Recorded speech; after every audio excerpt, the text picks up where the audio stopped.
بسم اللہ الرحمن الرحیم۔ السلام علیکم ورحمۃ اللہ وبرکاتہ۔ فتح مکہ کے بعد چابیاں آ گئیں تو دروازہ کھولا گیا اور ان حضرت صلی اللہ علیہ وآلہ وسلم کعبہ میں داخل ہوئے۔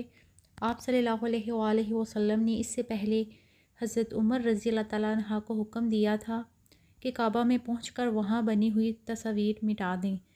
چنانچہ آپ صلی اللہ علیہ وآلہ وسلم کے اندر داخل ہونے سے پہلے ہی تصاویر مٹائی جا چکی تھیں، لیکن ان تصاویر میں ایک تصویر حضرت ابراہیم علیہ السلام کی بھی تھی۔ حضرت عمر رضی اللہ تعالیٰ عنہ نے اس کو نہیں مٹایا تھا۔ اس پر نظر پڑی تو ان حضرت صلی اللہ علیہ وآلہ وسلم نے حضرت عمر رضی اللہ تعالیٰ عنہ سے فرمایا، عمر کیا میں نے تمہیں حکم نہیں دیا تھا کہ کعبہ میں کوئی تصویر باقی نہ چھوڑنا؟ اس موقع پر آپ صلی اللہ علیہ وآلہ وسلم نے یہ بھی ارشاد فرمایا، اللہ تعالیٰ ان لوگوں کو ہلاک کرے جو ایسی چیزوں کی تصاویر بناتے ہیں جنہیں وہ پیدا نہیں کر سکتے۔ اللہ تعالیٰ انہیں ہلاک کرے، وہ اچھی طرح جانتے ہیں کہ ابراہیم علیہ السلام نہ یہودی تھے نہ نصرانی، بلکہ وہ پکے سچے مسلمان تھے۔ اس کے بعد اس تصویر کو بھی مٹا دیا گیا۔ پھر حضور صلی اللہ علیہ وآلہ وسلم نے وہاں دو ستونوں کے درمیان میں 2 رکعت نماز ادا فرمائی۔ جب آپ اور آپ کے چند ساتھی کعبہ کے اندر داخل ہوئے تھے، اس وقت حضرت خالد بن ولید رضی اللہ عنہ پہرا دینے کے لیے دروازے پر کھڑے ہو گئے۔ وہ مزید لوگوں کو اندر داخل ہونے سے روکتے رہے۔ پھر ان حضرت صلی اللہ علیہ وآلہ وسلم باہر تشریف لائے اور مقام ابراہیم پر پہنچے۔ مقام ابراہیم اس وقت خانہ کعبہ سے ملا ہوا تھا۔ آپ صلی اللہ علیہ وآلہ وسلم نے وہاں 2 رکعتیں ادا کیں۔ اس کے بعد آب زمزم منگا کر پیا اور وضو فرمایا۔ صحابہ اکرام اس وقت لپک لپک کر حضور صلی اللہ علیہ وآلہ وسلم کے وضو کا پانی لے کر اپنے چہروں پر ملنے لگے۔ مطلب یہ کہ وہ آپ کے وضو کے پانی کو نیچے نہیں گرنے دے رہے تھے۔ مشرکین مکہ نے جب یہ حالت دیکھی تو پکار اٹھے، ہم نے آج تک ایسا منظر دیکھا نہ یہ سنا کہ کوئی بادشاہ اس درجے کو پہنچا ہو۔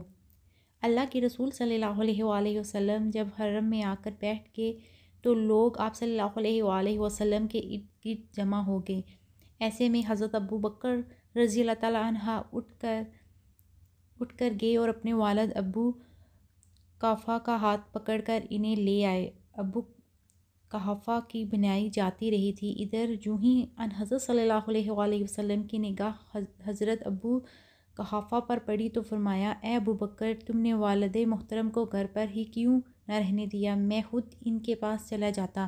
اس پر ابو بکر نے عرض کیا، اللہ کے رسول یہ اس بات کے زیادہ حقدار ہیں کہ خود چل کر آپ کے پاس آئیں۔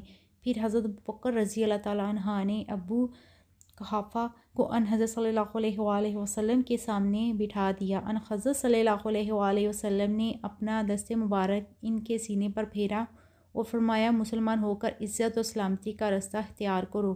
وہ اسی وقت مسلمان ہو کے ان حضرت صلی اللہ علیہ وآلہ وسلم نے فرمایا، ابو بکر تمہیں مبارک ہو۔ حضرت ابو بکر رضی اللہ تعالیٰ عنہ بولے، قسم ہے اس ذات کی جس نے آپ کو حق اور صداقت کے ساتھ ظاہر فرمایا، میرے والد اور ابو قحافہ کے اسلام کے مقابلے میں آپ کے چچا ابو طالب ایمان لے آتے تو یہ میرے لیے زیادہ خوشی کی بات ہوتی۔ اس وقت حضرت ابو قحافہ رضی اللہ تعالیٰ عنہ کے بال بڑھاپے کی وجہ سے بالکل سفید ہو چکے تھے۔ حضور صلی اللہ علیہ وآلہ وسلم نے ان سے فرمایا، ان بالوں کو مہندی سے رنگ لو لیکن سیاہ آداب نہ لگاؤ۔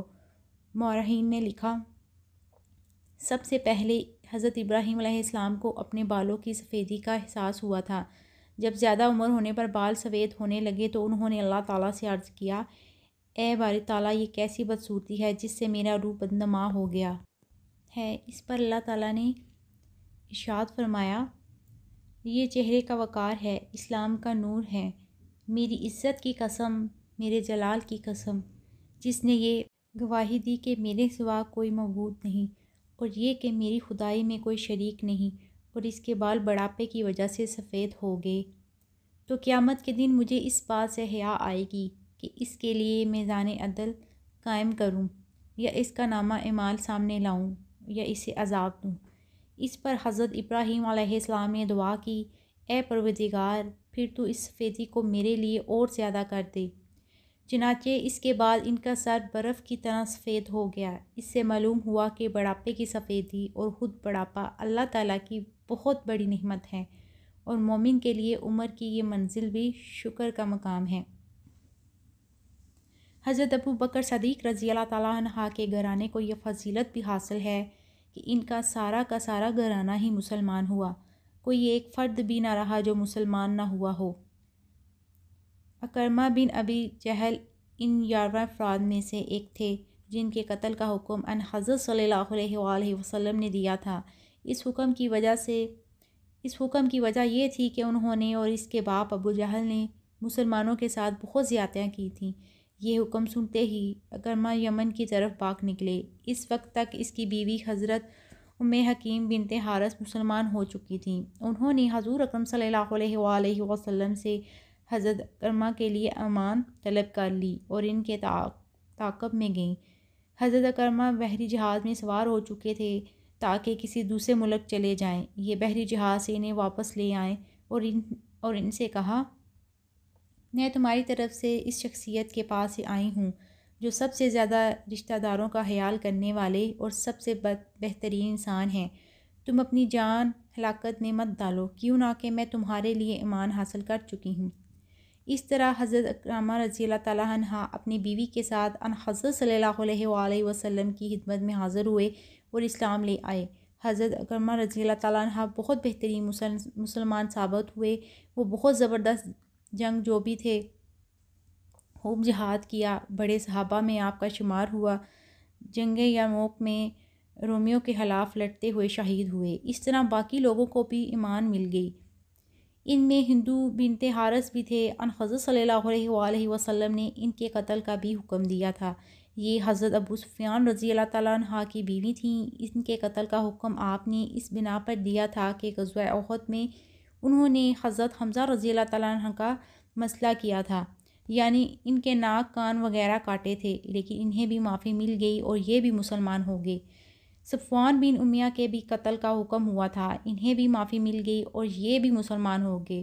کعب بن زہیر کو بھی معافی مل گئی۔ یہ اپنے اشعار میں آپ صلی اللہ علیہ وآلہ وسلم کو برا بھلا کہتے تھے، یہ بھی مسلمان ہو گئے۔ اسی طرح وحشی نے غزوہ احد میں حضرت حمزہ رضی اللہ تعالیٰ عنہ کو شہید کیا تھا۔ ان حضرت صلی اللہ علیہ وآلہ وسلم نے ان کے بھی قتل کا فرمایا تھا، لیکن یہ بھی مسلمان ہو گئے۔ پھر اس روز یعنی فتح مکہ کے دن حضور صلی اللہ علیہ وآلہ وسلم صفا پہاڑی پر جا بیٹھے اور لوگ گروہ در گروہ آپ کی خدمت میں حاضر ہو کر اسلام قبول کرتے رہے۔ تمام چھوٹے بڑے مرد حاضر ہوئے، عورتیں بھی آئیں، سب اپنے اسلام کا اعلان کرتے رہے۔ ایک اور صاحب ان حضرت صلی اللہ علیہ وآلہ وسلم کی خدمت میں حاضر ہوئے تو آپ صلی اللہ علیہ وآلہ وسلم کے عوض سے کانپنے لگے اور دہشت زدہ ہو گئے۔ حضور صلی اللہ علیہ وآلہ وسلم نے ان کی حالت دیکھ کر فرمایا، ڈرو نہیں، میں کوئی بادشاہ نہیں ہوں، بلکہ میں تو قریش کی ایک ایسی عورت کا بیٹا ہوں جو معمولی کھانا کھایا کرتی تھی۔ اس وقت جن لوگوں نے اسلام قبول کیا ان میں حضرت امیر معاویہ بن ابو سفیان رضی اللہ تعالیٰ عنہ بھی تھے۔ حضرت امیر معاویہ رضی اللہ تعالیٰ عنہ کہتے ہیں کہ صلح حدیبیہ کے موقع پر ہی اسلام کی محبت میرے دل میں گھر کر چکی تھی۔ میں نے اس بات کا ذکر اپنی والدہ سے کیا تو انہوں نے کہا، خبردار، اپنے والد کی خلاف ورزی نہ کرنا۔ اس کے باوجود میں نے اسلام قبول کر لیا، مگر اس کو چھپائے رہا۔ پھر کسی طرح میرے والد ابو سفیان کو پتہ چل گیا۔ انہوں نے ناراضگی کے انداز میں مجھ سے کہا، تمہارا بھائی تم سے کہیں بہتر ہے، کیوں نہ کہ وہ میرے دین پر قائم ہے۔ پھر فتح مکہ کے موقع پر میں نے اپنے دین کو ظاہر کر دیا اور ان حضرت صلی اللہ علیہ وآلہ وسلم سے ملاقات کی۔ آپ صلی اللہ علیہ وآلہ وسلم نے مجھے خوش آمد کہا۔ پھر میں کاتب وحی بن گیا، یعنی قرآن کی نازل ہونے والی آیت حضور صلی اللہ علیہ وآلہ وسلم مجھ سے لکھوایا کرتے تھے۔ اسی روز حضرت ابو سفیان رضی اللہ تعالیٰ عنہ کی بیوی یعنی حضرت امیر معاویہ رضی اللہ تعالیٰ عنہ کی والدہ ہندو رضی اللہ تعالیٰ عنہ بھی مسلمان ہوئیں۔ اس کے علاوہ وہ بے شمار عورتیں اس روز اسلام لائیں اور آپ صلی اللہ علیہ وآلہ وسلم سے بیعت ہوئیں، لیکن آپ صلی اللہ علیہ وآلہ وسلم نے عورتوں سے مصافحہ نہیں فرمایا۔ حضرت عائشہ صدیقہ رضی اللہ تعالیٰ عنہ فرماتی ہیں، ان حضرت صلی اللہ علیہ وآلہ وسلم نے کبھی بھی کسی عورت سے صفحہ نہیں فرمایا، مطلب یہ کہ عورتوں سے آپ صلی اللہ علیہ وآلہ وسلم زبانی بیعت کیا کرتے تھے۔ فتح مکہ کے موقع پر آن حضرت صلی اللہ علیہ وآلہ وسلم نے ارشاد فرمایا، میرے پروردگار نے مجھ سے اسی فتح اور نصرت کا وعدہ فرمایا تھا۔ خانہ کعبہ کی چابی عثمان بن طلحہ کے پاس تھی، ان سے منگوا کر خانہ کعبہ کو کھولا گیا تھا، پھر دروازے پر تالا لگا دیا گیا اور پھر آپ صلی اللہ علیہ وآلہ وسلم نے چابی پھر عثمان بن طلحہ کو دے دی۔ اس وقت تک وہ اسلام نہیں لائے تھے، مگر حضور صلی اللہ علیہ وآلہ وسلم کا یہ سلوک دیکھ کر وہ بھی مسلمان ہو گئے۔ ان حضرت صلی اللہ علیہ وآلہ وسلم نے فرمایا، اے بنی طلحہ، یہ چابی ہمیشہ کے لیے تمہارے خاندان کو دی گئی اور نسل در نسل یہ تمہارے ہی خاندان میں رہے گی۔ اس موقع پر یہ بات بھی یاد رکھنے کے قابل ہے کہ ہجرت سے پہلے ایک روز اللہ کے رسول صلی اللہ علیہ وآلہ وسلم اپنے چند صحابہ کے ساتھ کعبہ میں داخل ہونا چاہتے تھے، لیکن عثمان بن طلحہ بہت بگڑے تھے اور چابی دینے سے صاف انکار کر دیا تھا۔ حضور صلی اللہ علیہ وآلہ وسلم کو برا بھلا بھی کہا تھا۔ اس وقت ان حضرت صلی اللہ علیہ وآلہ وسلم نے فرمایا، عثمان، ان قریب ایک دن تم دیکھو گے کہ یہ کنجی میرے ہاتھ میں ہوگی اور میں جسے چاہوں گا یہ چابی اسے دوں گا۔ اس پر عثمان بن طلحہ نے کہا تھا، کیا اس دن قریش ہلاک و برباد ہو چکے ہوں گے؟ حضور صلی اللہ علیہ وآلہ وسلم نے جواب میں ارشاد فرمایا تھا، نہیں، بلکہ اس دن آباد اور سربلند ہو جائیں گے۔ حضرت عثمان بن طلحہ کو یہ تمام باتیں یاد آ گئیں جب آپ صلی اللہ علیہ وآلہ وسلم نے وہ چابی ان کے حوالے کی۔ آپ صلی اللہ علیہ وآلہ وسلم نے ارشاد فرمایا، عثمان، میں نے تم سے کہا تھا تاکہ ایک دن تم دیکھو گے یہ چابی میرے ہاتھ میں ہوگی اور میں جسے چاہوں گا یہ چابی اسے دوں گا۔ یہ سن کر حضرت عثمان بن طلحہ رضی اللہ تعالیٰ عنہ نے کہا، میں گواہی دیتا ہوں کہ آپ اللہ کے رسول ہیں۔ ناظرین، اگر آپ کو یہ ویڈیو اچھی لگی ہے تو ویڈیو کو لائک کیجیے، میرے چینل کو سبسکرائب کریں اور دعاؤں میں یاد رکھیں۔ السلام علیکم ورحمۃ اللہ وبرکاتہ۔